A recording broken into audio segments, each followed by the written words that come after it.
হঠাৎ করেই রাতে আমার ঘুম ভেঙে গেল। আমি বিছানায় হাত দিয়ে দেখি মিহি নেই, কিন্তু ব্যালকনিতে কাউকে দেখা যাচ্ছে। মিহি আমার শার্টটা পরে ব্যালকনিতে দাঁড়িয়ে আছে। আমি আস্তে আস্তে পা টিপে টিপে মিহির পিছনে গিয়ে দাঁড়ালাম। আমার নিঃশ্বাস মিহির ঘাড়ে ধীরে ধীরে ফেলতে থাকলাম। মিহি আমার উপস্থিতি বুঝতে পেরে আমার দিকে ফিরে আমাকে জড়িয়ে ধরল। এত রাতে ব্যালকনিতে একা একা দাঁড়িয়ে আছো কেন? ঘুম আসছিল না, তাই এখানে এসে দাঁড়িয়ে আছি। আচ্ছা, তোমার কি আব্বু আমার জন্য খারাপ লাগছে? হুম, সেই জন্য না। তাহলে কি হয়েছে? আর না বললে আমি বুঝবো কি করে? আমার তো তোমার আদর লাগবে বলেই আমি নীলকে চুমু খেতে শুরু করলাম পাগলের মতো। নীল আমাকে কোলে তুলে বিছানায় নিয়ে গিয়ে শুয়ে দিল। তারপরে আমরা দুজন চলে গেলাম সুখের রাজ্যে রাজত্ব করতে।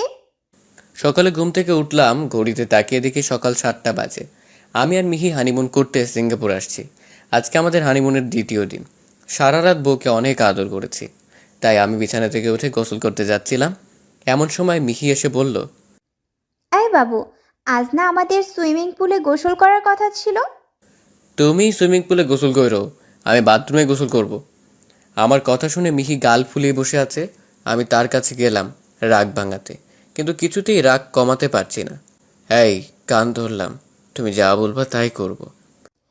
না, আমার এখন গোসল করার মুড নাই। ও আচ্ছা। হুম, আমি এখন তোমাকে একটা জাদু দেখাবো। আমারও জাদু দেখার মুড নাই। তাহলে তোমার সাথে কিন্তু আবার রাগ করব। না না না, আচ্ছা, দেখাও। তাহলে চোখ বন্ধ করো। আমি যতক্ষণ না বলবো ততক্ষণ পর্যন্ত চোখ খুলবে না। ঠিক আছে, খুলবো না। আমি নীলের দুই চোখে হাত দিয়ে ঢেকে ওকে আমার সাথে হাঁটতে বললাম। মিহি, আমাকে কোথায় নিয়ে যাচ্ছ? জাদু দেখাতে। কিছুক্ষণ পর আমাকে কোথাও একটা নিয়ে দাঁড় করালো। আমার হাত সরালেও তুমি চোখ খুলবা না কিন্তু। আচ্ছা। এবার আমার পকেট থেকে ফোন আর মানিব্যাগ সহ সব কিছু নিয়ে নিল। তারপর দৌড়ে এসে আমাকে জড়িয়ে ধরে ঝাঁপ দিল। আমি কোনো কিছুতে তলিয়ে যেতে থাকলাম। আমি ভেসে উঠে দেখলাম দুইজনেই সুইমিং পুলের পানিতে। শেষ পর্যন্ত আমাকেও গোসল করিয়ে ছাড়লো। আমরা একে অপরের গায়ে পানি ছিটাছিটি খেলা করতে লাগলাম। চারপাশ একদম নীরব, কারণ এত সকালে সুইমিং পুলের কাছে হয়তো কেউ আসে না। দুইজনে গোসল করে রুমে চলে আসলাম। আমাদের সকালের ব্রেকফাস্ট দেওয়া হলো। আমরা কি আজ কোথাও যাচ্ছি? হুম। তাহলে আমরা আজকে যাচ্ছি কোথায়? প্রথমে আমরা শপিং মল যাব, তারপরে আমরা সবার জন্য ঈদের শপিং করব, আর শপিং শেষ হলে পার্কে যাব, তারপরে সিনেমা হলে। আমি নাস্তা শেষ করতে না করতেই মিহি নাস্তা শেষ করে উঠে গেল। কিছুক্ষণ পর সাজগোজ করে একদম পরীর মতো হয়ে আমার সামনে এলো। আমি তো চোখ সরাতে পারছি না। আমিও নাস্তা শেষ করে রেডি হয়ে নিলাম, তারপর দুজন বেরিয়ে পড়লাম। প্রথমে আমরা চলে গেলাম মেরিনা বে স্যান্ডস, যেখানে গেলে সম্পূর্ণ সিঙ্গাপুরকে অবলোকন করা যায়। সেখানে একসাথেই রয়েছে হোটেল, শপিং মল সহ অনেক নিদর্শন। আমরা শপিং মলে চলে গেলাম, মিহির শাড়ি নিলাম কয়েকটা, আমার আব্বু আম্মু আর বোনের জন্য, এবং মিহির আব্বু আম্মুর জন্য কেনাকাটা করতে করতে দুপুর হয়ে গেল। তারপর সেখানের এক হোটেলে লাঞ্চ করলাম। তারপরে মিহিকে নিয়ে চলে এলাম পার্ক আলেকজান্ড্রা নামের একটি কাপল পার্কে। পার্কে গিয়ে দেখতে পেলাম এক ভিন্ন ট্রেডিশন। সেখানে কাপলদের মধ্যে কি ভালোবাসা, সবাই চুমু খাওয়ায় ব্যস্ত, কিন্তু এক কাপল অন্য কাপলের দিকে ফিরেও তাকাচ্ছে না। আমি মিহিকে জড়িয়ে ধরলাম। পাবলিক প্লেস বিধায় মিহি বাধা দিচ্ছে লজ্জায়।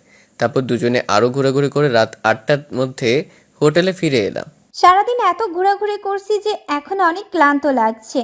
আর এইখানে একটু বেশি গরম, তাই আবার গোসল করলাম দুইজনে একই ঝর্ণার নিচে দাঁড়িয়ে একসাথে। তাড়াতাড়ি গোসল শেষ করে ড্রেস চেঞ্জ করে নিলাম। এরই মধ্যে ডিনার চলে এসেছে। আমি খাবো না, তুমি খেয়ে নিও। খাবে না মানে? কেন খাবে না? আমার মাথাটা একটু ব্যথা করছে। ডিনার শেষে ঔষধ খেয়ে নিলেই ভালো হয়ে যাবে।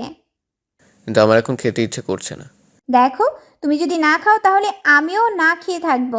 তুমি না খেলে এখন হয়তো তোমার কষ্ট হবে না, কিন্তু আমি না খেলে আমার অনেক কষ্ট হবে, কারণ আমার প্রচণ্ড খিদে পাইছে। এখন ডিসিশন নাও, আমাকে কষ্ট দিবা নাকি খেয়ে নিবা? আচ্ছা, খাচ্ছি, কিন্তু আমাকে খাইয়ে দিতে হবে। হুম, তোমাকে খাইয়ে দেব না তো কাকে খাইয়ে দেব?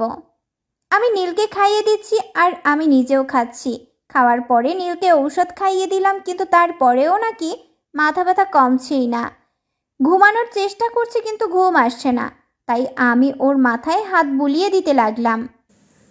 তোমাকে খাইয়ে দিব না তো কাকে দিব? মিহি আমার হাত বুলিয়ে দেওয়ার পর থেকেই আমার একটু ভালো লাগছে। আসলে ভালোবাসার মানুষ পাশে থাকলে যে কোনো সমস্যারই সমাধান হয়ে যায়। আমি মিহিকে বুকের উপর রেখে জড়িয়ে ধরে ঘুমিয়ে পড়লাম। আজ তাড়াতাড়ি আমার ঘুম ভেঙে গেল। সিঙ্গাপুরে আজ আমাদের তৃতীয় দিন। মিহি আমার বুকেই ঘুমিয়ে আছে। আহ, কি শীতল লাগছে বুকটা। আর মিহির চেহারাটা কতই না নিষ্পাপ। মিহিকে বুকের উপর থেকে সরিয়ে ব্যালকনিতে চলে এলাম। একা একা ভালো লাগছে না। ওর নিষ্পাপ চেহারাটার দিকে তাকিয়ে থাকতে ইচ্ছে করছে, তাই আবার রুমে চলে এলাম, কিন্তু ওর ঘুমটা ভাঙলাম না। বাতাসে মিহিরের এলোমেলো চুলগুলো মুখের উপর এসে পড়ছে। আমি ফু দিয়ে চুলগুলো সরানোর চেষ্টা করছিলাম। মিহি একটু নড়ে উঠল, তাই আমি চলে এলাম আবার ব্যালকনিতে। পেছন থেকে মিহি এসে আমাকে জড়িয়ে ধরল। দুজনে ব্যালকনির ফ্লোরে বসে গল্প করছিলাম। হঠাৎ মনে পড়ে গেল আগামীকাল মিহির জন্মদিন। বিয়ের সময় কাগজপত্রে দেখেছিলাম, তাই আগামীকাল আমার রোমান্টিক বউটাকে সারপ্রাইজ দিতে হবে। হয়তো এত আনন্দের জন্মদিনের কথা নিজেই মনে হয় ভুলে গেছে, তাই আমি আর ওর জন্মদিনের কথা মনে করালাম না। নীল ওয়াশরুমে চলে গেল। ফ্রেশ হয়ে ওয়াশরুম থেকে বের হয়ে কোথায় জানি চলে গেল। আমি ব্যালকনি থেকে ওয়াশরুমে গিয়ে ফ্রেশ হলাম। তারপরে নীল ব্রেকফাস্ট নিয়ে আবার রুমে এলো। তারপরে আমরা একসাথে ব্রেকফাস্ট শেষ করে ঘুরতে বের হলাম। চলে এলাম সিলোসো সমুদ্র দেখতে। সমুদ্রের পানিতে দুজন ভেসে বেড়ালাম। আমি এত সুন্দর সমুদ্র আগে দেখিনি। সরি, আমি এর আগে কোনো দিন সমুদ্রই দেখি নাই। আমি যে আনন্দে কি করব বুঝতে পারছি না। নীল, এদিকে একটু আসো তো। কেন? আরে আসো না, আসলেই বুঝতে পারবা কেন আসতে বলছি। আসছি, এবার বলো। হুম, আরো কাছে আসো। আমি মিহির একদম কাছে চলে গেলাম। আমার দুই গালে হাত রেখে আমার ঠোঁটের মধ্যে ঠোঁট মিশিয়ে আমাকে নিয়ে সমুদ্রের পানির নিচে চলে গেল।